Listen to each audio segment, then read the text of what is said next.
Hello! In this video, we are going to prove the following theorem. P implies Q if and only if not Q implies not P. Right? This theorem, by the way, is often referred to as the contrapositive law. Let's start by proving if this is true, then this is true. And to do that, assume this is true. From here, we want to deduce that this is true. So really, we're trying to prove if not Q is true, then not P is true.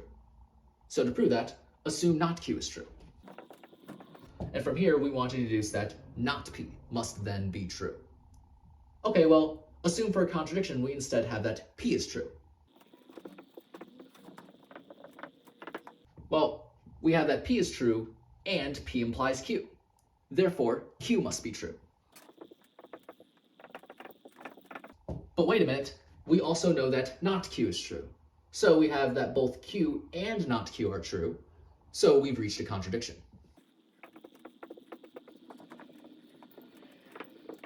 Since our assumption that P is true led us to a contradiction, this means we must instead have that not P is true.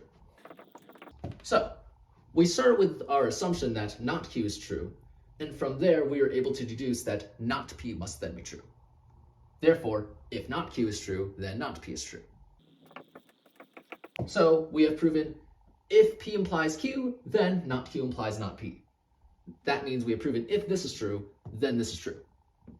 Now let's talk about how we would prove if this is true, then this is true.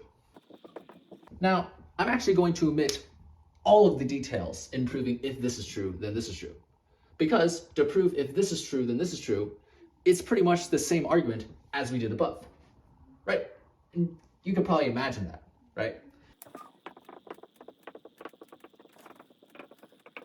And so, because we have if this is true, then this is true, and for here we have if this is true, then this is true, that means this is true if and only if this is true. And so this proves the theorem, right? We say that this statement is the contrapositive of this statement, right? And this statement is the contrapositive of this statement. And so yeah, that's pretty much it for this video.